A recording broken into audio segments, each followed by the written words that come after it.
ថ្ងៃនេះថ្ងៃជាពលាល្អថ្ងៃនេះថ្ងៃជាពលាកប់ថ្ងៃនេះថ្ងៃជាពលាដ៏ប្រសើរយើងខ្ញុំជៀនមុខនៅការនៅផ្លូវចៅមកតំណាងជួយជំនួសអស់លោកបេបាចាស់ទុំទាំងសងខាងលោកបានប្រពរៀបចំនៅក្នុងកិច្ចផ្សំគុំដល់អស់លោកដូនតានៅក្នុងថ្ងៃនេះដល់កូនប្រុសមន្ត្រីបាទសូមជម្រាបឈ្មោះដល់អស់លោកដូនតាលោកបានជ្រាបបាត់ដឹងជាដំណឹងថាកូនប្រុសនាមអំរិទ្ធវិរោះដែលជាកូនស្រីនាមឧបរៈសុភានាមនៅក្នុងថ្ងៃនេះក៏សូមឲ្យកូនទាំងពីរបានសុខបានចម្រើនការសម្បត្តិទុកប្រការនៅក្នុងកិច្ចផ្សំគុំពេលវេលានេះសូមឲ្យកូនបានសុខបានចម្រើនចាប់តាំងពីពេលនេះមកនេះតរៀងទៅអង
ជាថ្ងៃរៀងការម៉ាំងប៉ាអូនបងញញឹមថ្ងៃដែលបងកាន់ដៃអូននៅក្នុងឈុនកូនក្រមុំមានចាំងទុំចំរៀងបាយខុនបែបផ្កាស្លាកូនកំឡងអូនពោពេញដោយ Hãy subscribe cho kênh Ghiền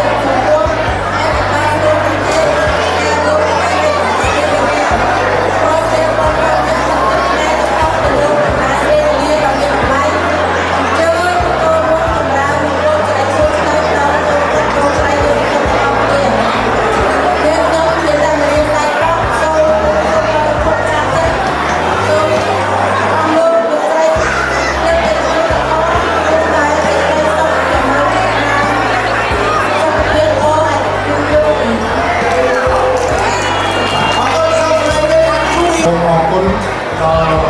ស់លោកលោកស្រី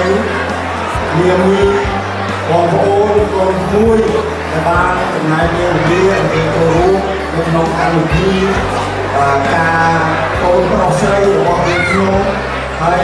ពេលដែលបានទទួលទានអាហារដ៏ឆ្ងាញ់ពិសាហើយសូមត្រឡប់ទៅវិញ